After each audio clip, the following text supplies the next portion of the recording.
Weeds will be back in just a moment.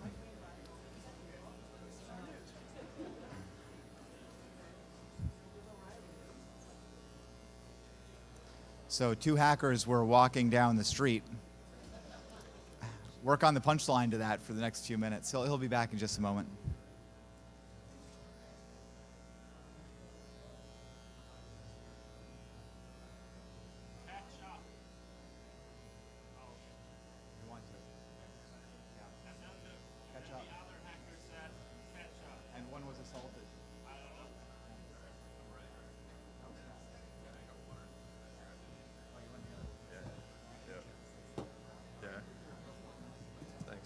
Hello.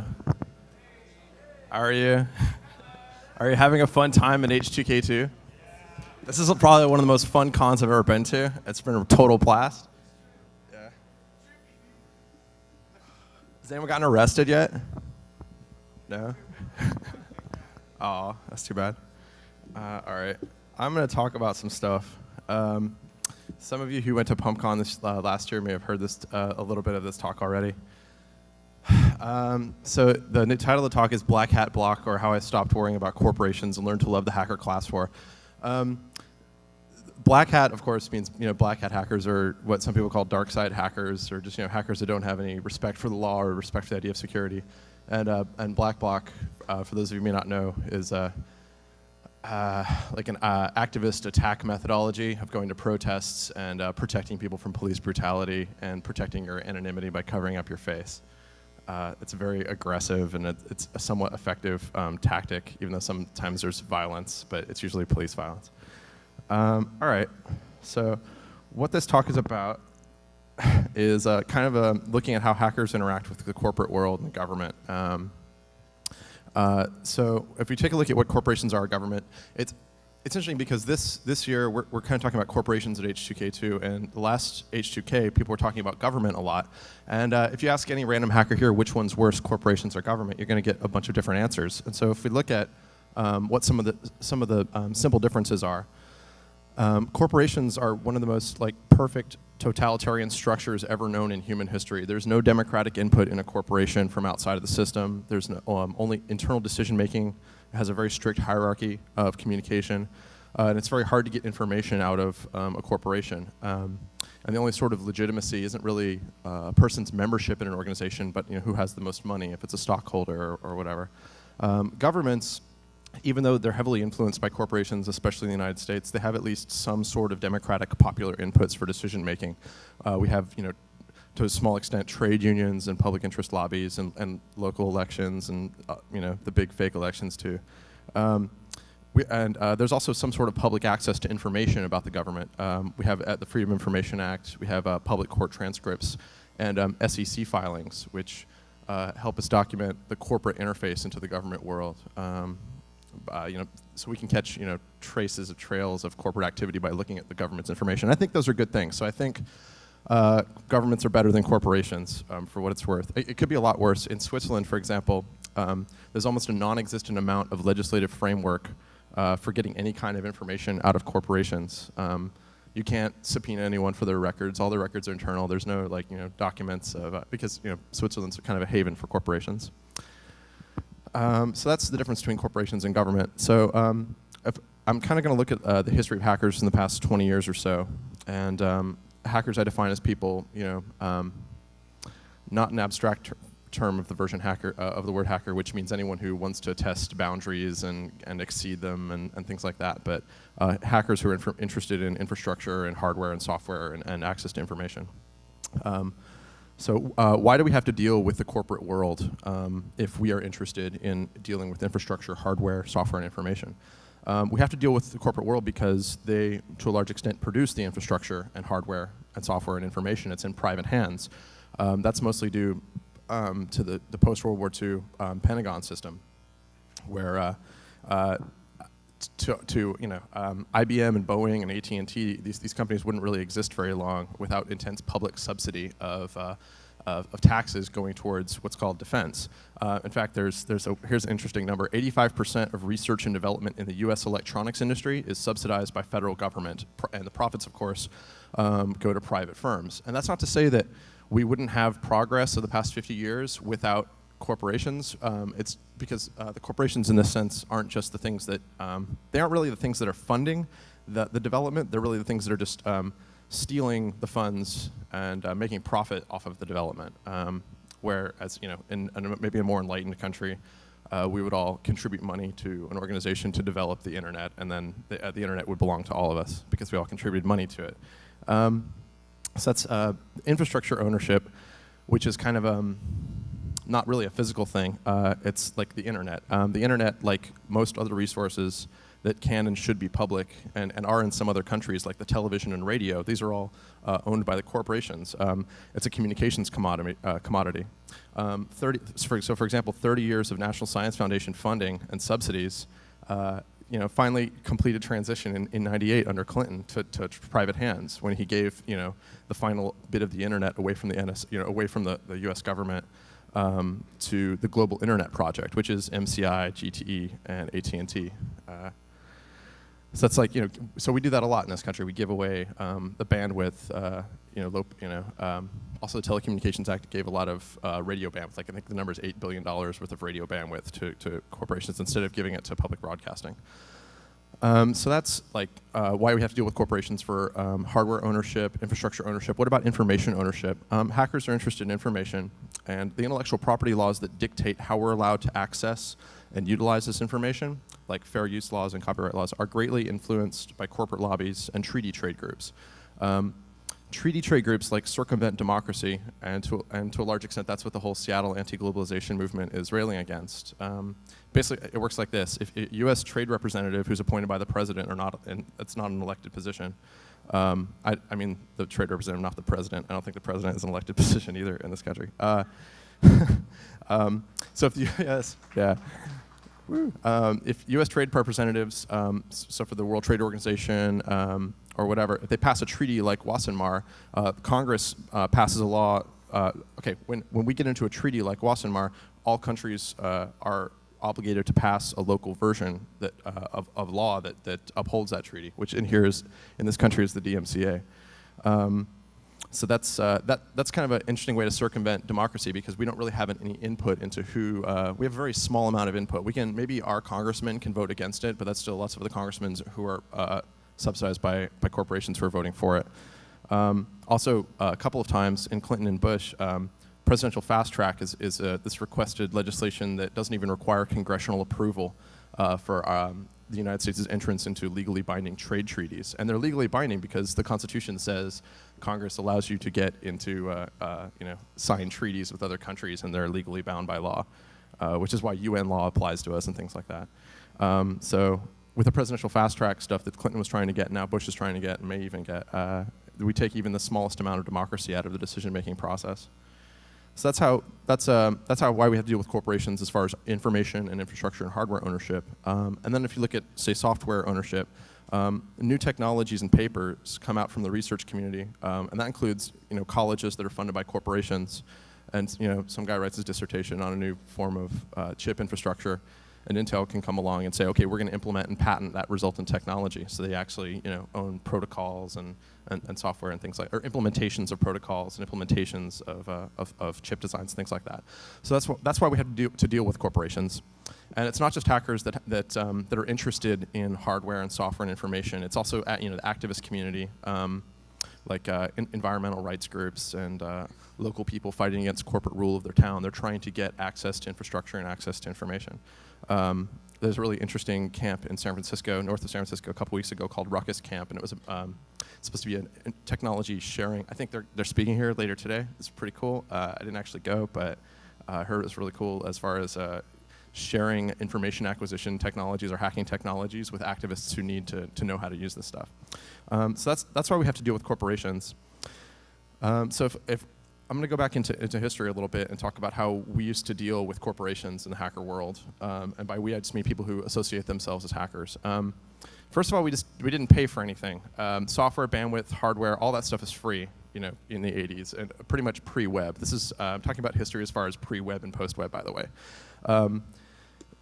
People who want access to hardware and want access to access and infrastructure just decide that money it's not actually required. They want the money so that I can buy the software from them, but that's not actually required because I can just take it from them.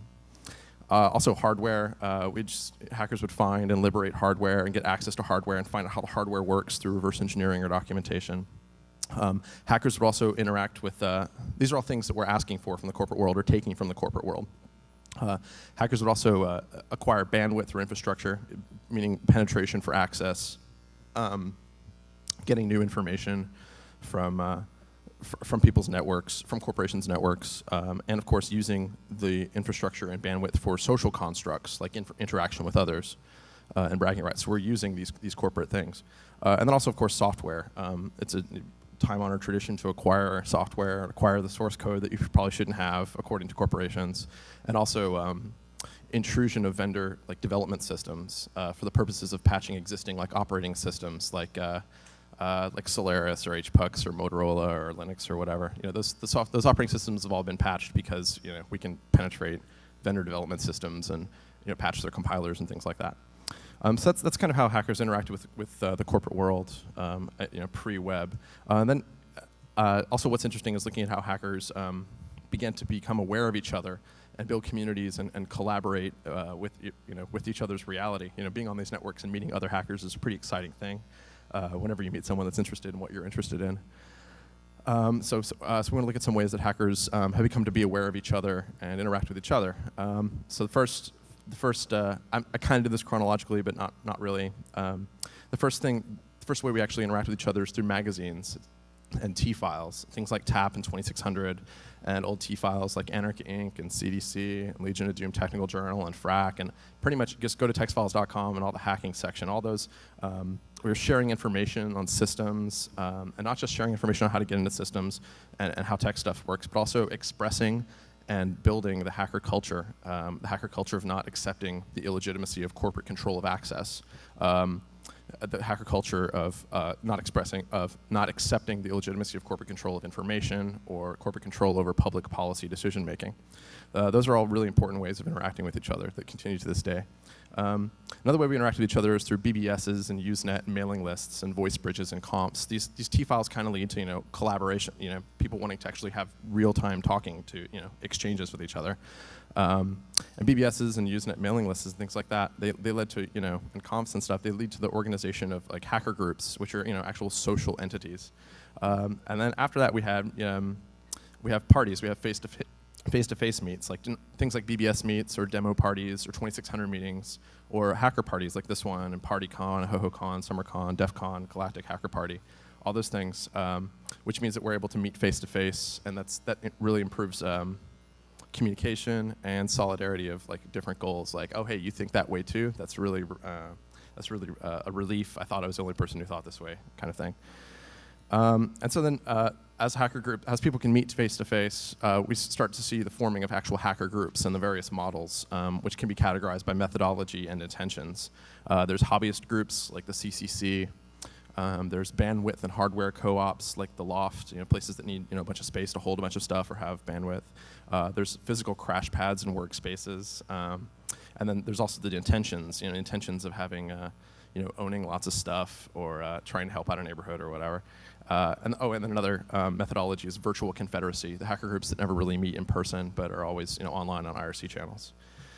And all these things kind of build on top of each other to make what I think is a really beautiful social art of individuals and hacker groups interacting with each other. And hacking becomes not just a tool for information exchange and liberation, but as an expression of a person or a group's creative aesthetic.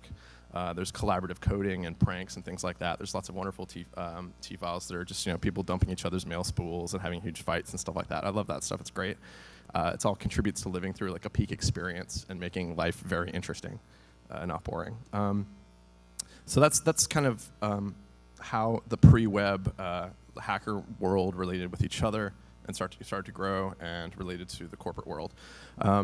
So let's take a look at some of the government responses to these hacker interactions within themselves and to corporations. First things first, raids. Sun Devil, BBS is getting raided, like Ripco and Illuminati Online.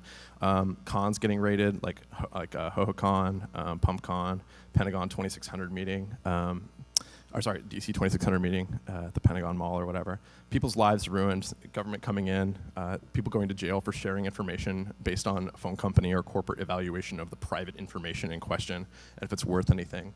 Like the hyped up charges on the E911 bill, that the E911 text file that NIDOF got busted for. So that's one interaction the government had with us. Another interaction is restrictive legislation, restricting, passing laws that restrict controls to access devices, telecommunications in the military lobby saying we need our information to be safe. And another interaction, a response from the government world to the corporate world is increased funding for police, FBI task forces, and simple trainings of cops, training of cops by phone companies and stuff. Also increased wiretap capabilities, reduction of privacy, all the standard like police state stuff, which is in some part is a response to the hacker world.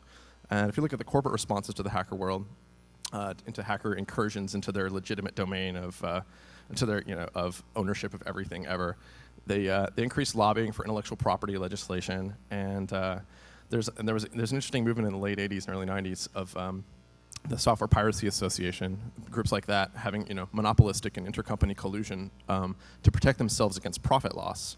You can't. Eventually, they're able to legislate it's illegal to copy software and things like that. But in the beginning, it's not. It's hard to legislate that software licenses are law or are contracts for being able to use it. So the SPA attempts to legislate and enforce illegal software backups and things like that, and they attempt to enforce arbitrary software seat licenses so that they protect profit loss for corporations so that they can make more money off of software. And this is interesting because it kind of it lets you point at the word of security. Everyone has a different an idea in their head of what security is. A lot of us who write software for personal use take it to mean the protection of privacy. Of interfaces or communication or whatever.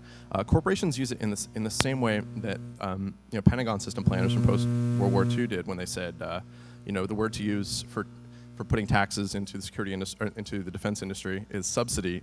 Is security, not subsidy. It's security of their legitimacy to power, money, public resources. So the security of their machines is security of their right to access. Their right to own the network that was built on public funds. It's their right to own it, so they need the security to protect you from taking it back or whatever. So it's the difference between privacy and protecting the unrightful, the wrong ownership of corporations of all these resources that they've hardware, software, infrastructure that they've taken public funds to create. So in the early 90s, just right when the web's starting to happen, with these raids and the press is becoming aware of the various hacker subcultures, the hacker world is kind of at a crossroads with many directions to go. And so here's some of the pioneers in the hacker world that kind of decided where we're going to go. Chris Goggins from Legion of Doom. Yeah, is he here? He formed, I think, one of the first real hacker security companies, which is ComSec, and he was in Newsweek or Time or something with mirror shades and was there to get press for being a hacker and offering to secure people's systems. He was really ahead of his time because that's what most security companies are nowadays. But this is it just wasn't right. Chris Klaus, who wrote as a college student, he wrote an automated vulnerability scanner called ISS, which he wrote grabbed from everyone else's code and said give me all your exploits and I'll write an ISS scanner. And then he started a company called ISS. He got a lot of hackers to work for him and stuff. So he's another pioneer of kind of using security tools. Also, Dan Farmer, who wrote Satan. Mindvox and The Well were kind of other hacker pioneers. They're BBSes. They were kind of cashing in on the BBS technology that was kind of hacker developed and the attitude of online communities. I mean, everyone has online communities now, but these were kind of seminal online communities along with Usenet and other local BBSs. But these guys were able to they started kind of small ISPs, and they started the ball rolling of hacker culture as expressed in magazines like Mono 2000 and the hyper-capitalist magazine Wired, and eventually like Fast Company and things like that. They really started the ball rolling of write lots of articles about this cool BBS community, which has a lot of attitude and it's a bunch of hackers and things like that. That's kind of selling the culture of hacking. Another kind of seminal pioneer would be like Hacktick from Holland, becoming Access for All, which is kind of pioneering in becoming a non-corporate ISP, really, or non-corporate ISP bringing public access to Holland, and also lots of other local, U.S. ISPs like Pubnix and Telerama from Pittsburgh and those are some other pioneers. There's technology, which hackers pioneer. Technology like BBSes like Waffle and stuff like that, put entire countries online via UCP onto the internet in the late 80s and early 90s. And also hacker technology like IRC. So this is kind of a photostat of like what the world, where we could go. We could, we're writing lots of software. We have lots of interactions with the corporate world, like little baby steps towards this and that. So many new beasts are born of these specific hacker interactions and proliferated. From these times comes the open software movement, peer-to-peer communication, the security industry, and public ISPs. So now it's post-web. It's the late 90s in this history, not now. And everyone's trying to make money off the internet and software. And we can take a look at how, after the web has happened, how hacker interactions with corporations and hacker interactions with ourselves have changed over the past 10 years with the introductions of these new constructs that are, if not strongly influenced by outright products of the hacker movement, the constructs of open source, security industry, public ISPs, things like that. So one of the biggest, I think, one of the most important hacker interactions with the corporate world is, it's kind of a shift from piracy and liberation of things to like dollar bill, y'all, kind of like get your cash money made. One of the most important ones is the security industry. ComSec and ISS and those other companies spawned other business models like Cambridge Technology, AtState, Guardant, BindView, based on penetration testing, code auditing, network infrastructure protection, application framework security policies, protecting banks, public key infrastructure. Millions of dollars a year are spent towards security services, which were started by hacker-run companies and expanded to the big 6 or big 5 or whatever, how many there are accounting firms like KPMG and Anderson and Deloitte and Touche. IBM, had security. Remember that ethical hacking campaign, the ethical hackers you could buy to come in and hack into your network. So the hacker interactions with the corporate world are these hackers building security companies to kind of create the security industry and really cash out on it. Like Pete Shipley went to work for KPMG as their head of security for a long time. KPMG is one of the big 6 accounting firms. So that's a really important development. Another important development is free security assessment. Code reviews of open source software to fix security bugs. Plus very magnanimous free code reviews and security auditing of commercial software like Microsoft IIS and Windows and Solaris and HPUX and things like that. That's basically a free service for corporations that they can make their things more secure now. They can, because people write bugs about them and post them to Bugtraq, their stuff is more secure for free. And they get a little bit of publicity out of it too, and that's a really interesting development. Also, new kinds of hacker groups have come out with the intention, like a new kind of model has come around to, with the intention to sell out or get funding or to be a security company. Like people get together and say, hey, we can be a security company together. Like Loft, for example, gets together and says, okay, well, here's a company that wants to start a security company. We can, sell the Loft to them and become a security company. That's a really interesting development, I think, in the hacker group model. And you also have individuals and groups themselves posting exploits and harshing on software as basically a resume to get hired. You post a Bugtraq and you get really known as a really famous gadfly, and then like Surdistic from the CDC, and then all of a sudden you get hired for Microsoft. Like SD works for Microsoft now, and it's just like it's a really interesting progression. I kind of see the cycle as this: you post a fix to a bug, you gain some reputation, you post some Bugtraq posts, you work on resume, you're releasing software, and then you get offered a job, and then you start companies, and this is all feeding into the security industry, and I'll say why that's an interesting thing in a second. So those are kind of some hacker interactions that are now with the corporations. It's also really interesting to look at our hacker interactions with ourselves, like how we treat each other. As mentioned before, hacker companies get founded, hackers recruiting other hackers, hackers doing startups together to get some cash and feed money into the stock market, the software industry, the security industry. And you really become these institutions, or at least you start sharing the values of these institutions, the values of money makes right, software and information security is the same as privacy security. Other hackers deserve to go to jail for getting caught. Security industry can get AT&T and you as well, some fat government contracts. here's a really interesting case study is actually the Loft again. So when the Loft went in front of Congress to testify at the behest of NIPSI, the National Infrastructure Protection Center, talking about how they can get into any network in the United States, within a minute or whatever. Direct result of that interview, of that in front of Congress, is increase of FBI cybercrime funds and NIPSI funding. And then, Loft itself, and when it became AtStake, or when it got acquired by AtStake, and as individuals themselves, they enjoy federal security auditing contracts while increasing, which is really interesting because they're going in front of Congress and saying, you need to increase the money that you spend on security.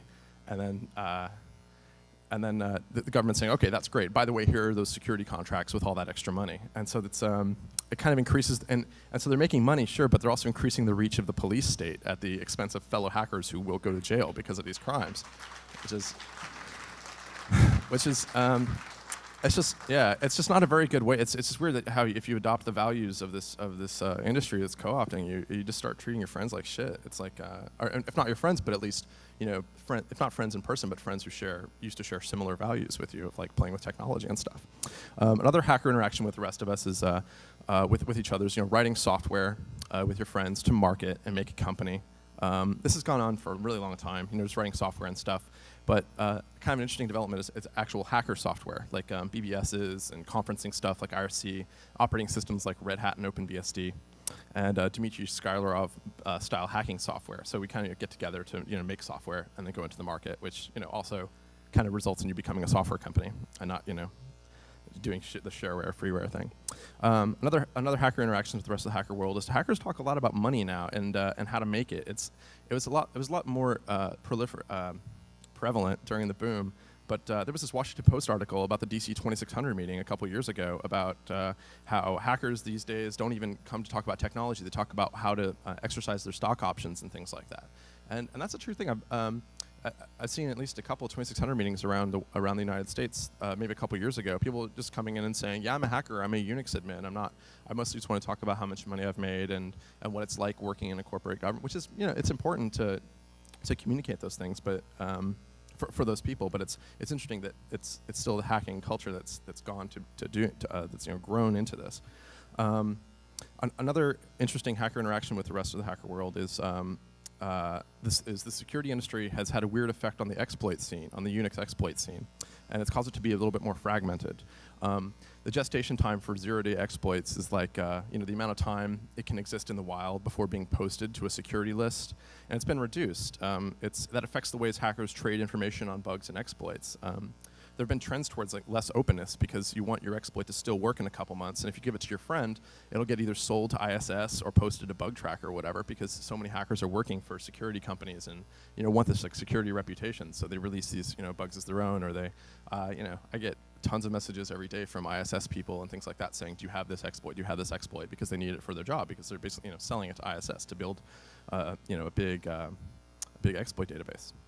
So that's kind of unfortunate because that causes less communication in the exploit scene. It used, you could give an exploit to someone maybe 7 years ago or something, and it would still work in a couple months, and it doesn't really happen that way anymore. Another kind of interesting interaction that hackers have with each other now as a result of all these changes is conferences. Conferences like DEF CON have become outright security industry conventions.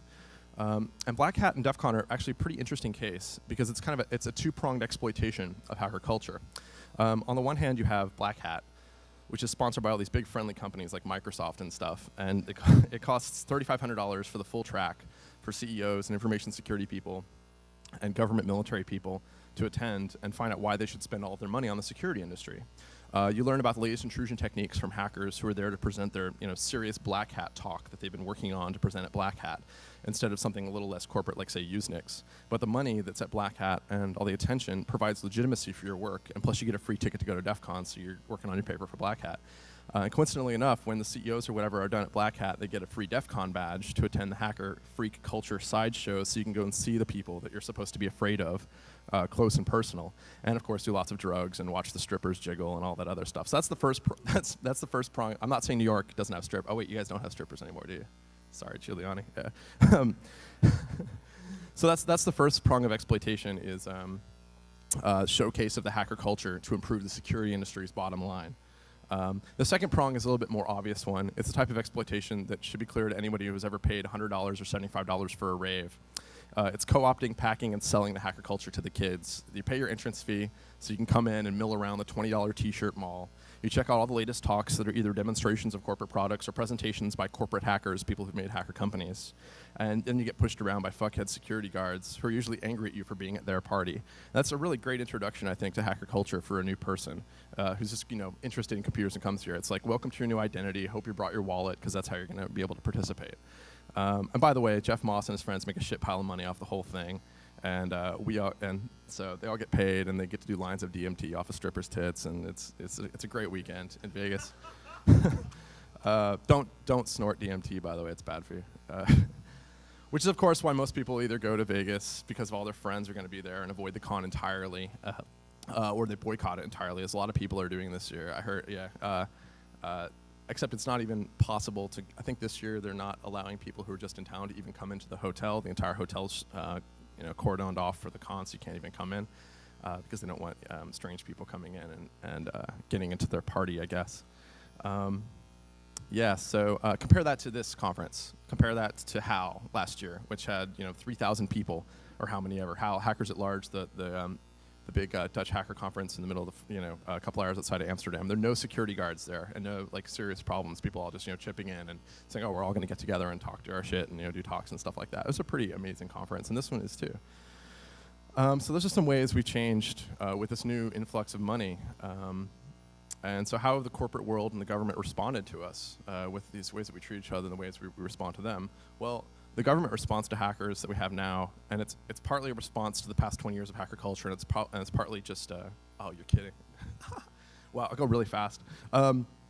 It's just scary. The government response to hackers is cybercrime funding for FBI has been increased again and again, especially with the Patriot Act. FBI has extended the police state jurisdiction to overseas countries and invites hackers here to arrest them. Hyperfunding of NIPSI, security industry-aided electronic Pearl Harbor scare tactics. George Smith, who writes a newsletter called Corrupt Newsletter, has a really interesting watch. He's a really diligent guy. He watches all the instances of the word electronic Pearl Harbor and like references to that computer virus that was in a printer that was sent to Iraq, which is just totally fake and totally false, but people still report it as valid fact and are very terrified of the electronic Pearl Harbor. Reduction of privacy. It's easier to get a wiretap. That's another way the government's responded to us. And intellectual property treaty negotiation power has been delegated almost wholly to trade groups. And then we also have things like copyright, as criminal suits for copyright infringement. So that's a really interesting way that government's responded to people who, like us, who are interested in access to technology and access to hardware and software. And the corporate responses, well, first things first, they recognized security as a valid big industry. Accounting firms, IBM, Microsoft, lots of people cash out and make millions of dollars a year on this.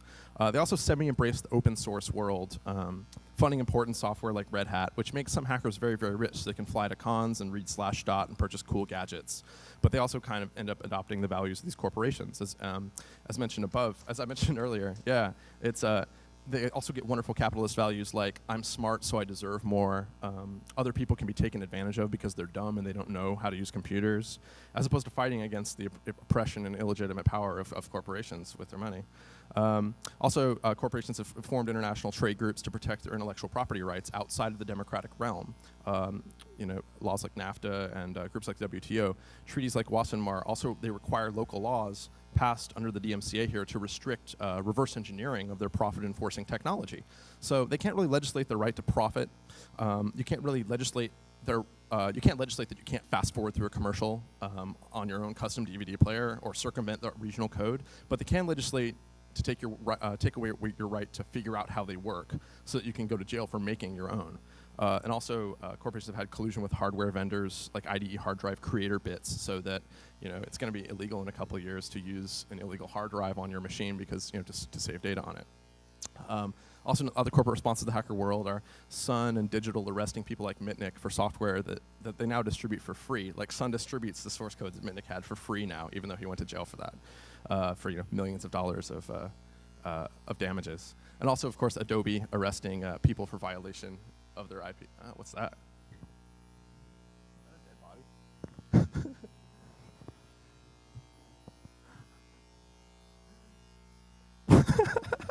Thanks. Another corporate Another corporate response is Adobe arresting people for violation of their own intellectual property, and they can't even drop the charges even if they wanted to because it's a criminal violation of the DMCA, not a civil case against Skylarov. So I'm going to wind it up now. I don't really believe in experts. I'm definitely not an expert, but I think that everyone here can be an expert in your own reality, and if you pay attention to the world around you and seek out information, you can see all sorts of these kinds of patterns and how they affect people who are interested in the same freedoms and technology that we are. So there are plenty more of these patterns to notice, but let me just summarize my own observations. Since the invention of the web, corporate and government responses to the hacker world and the hacker ideals of free access and speech have been increasingly more violent, coercive, and exploitative. According to the media, hacker responses to the world at large are falling more into line with capitalist motivations and accepted corporate government doctrine of make some money, attack the U.S.'s enemies, etc. And by the way, you know, other countries aren't our enemies. They're the enemies selected for us by the leaders of this country and the transnational corporate masters. We hate Iraq because, yeah. Yeah, totally. We hate Iraq because we couldn't exclusively develop their oil resources. You know, we couldn't shut out France and Russia. The World Court is our enemy because they condemn our invasion of Nicaragua. Brown people of the world are threatening our security by demanding control of their own local resources in Nicaragua, Afghanistan, Guatemala, Haiti, and the list goes on. So just don't buy into that shit about we have to attack the U.S.'s enemies because it's the enemies of the corporations that elected your leaders. Or our leaders. So also since the invention of the web, the development of the military-industrial security complex has happened. Information is developed by corporations and governments or acquired from university student theses or feces. Threatened by hackers, the information is threatened by the hackers or non-US corporations and governments, secured by the hackers in the security industry, and money is made and police state power is extended, which is important because our population is increasingly growing poorer and poorer as wages go down and job instability makes corporate and stockholders richer and richer. So we need more prisons and police to make sure they don't get out of line. So the security, you know, industrial military complex is helping that happen. It's also interesting because the security making prisons helps corporations.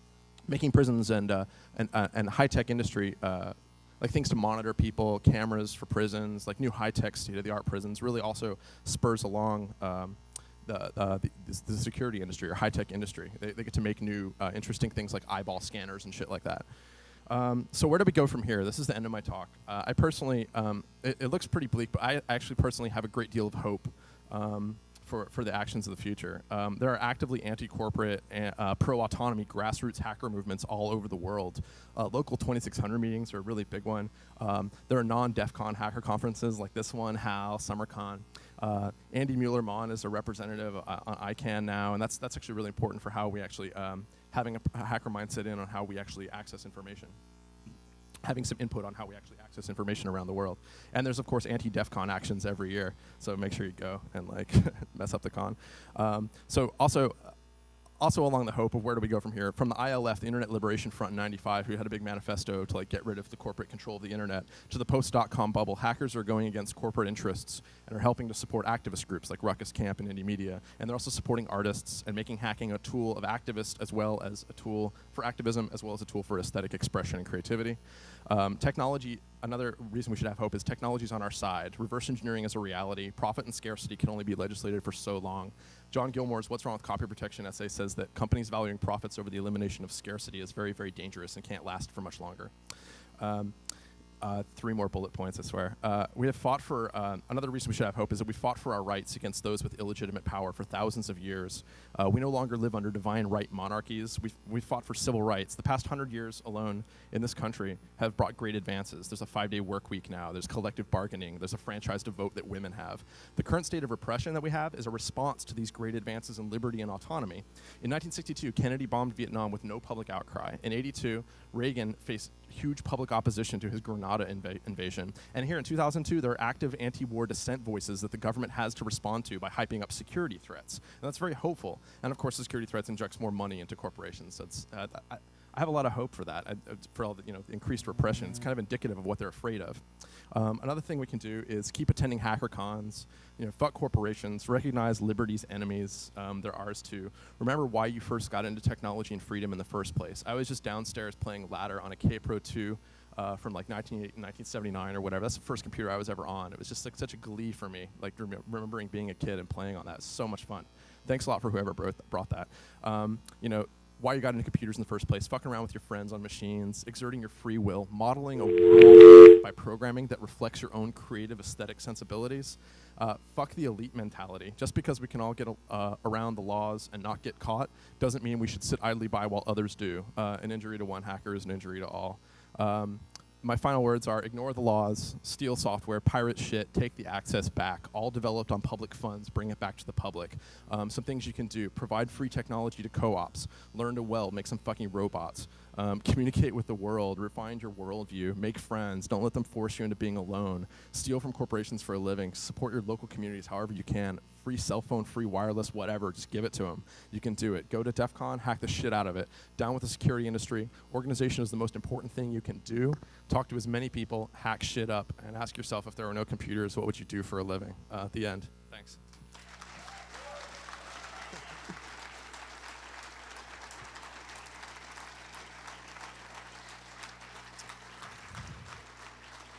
Do we have any?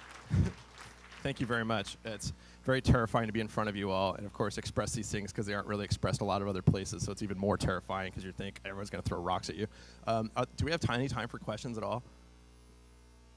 Please, the last guy went over.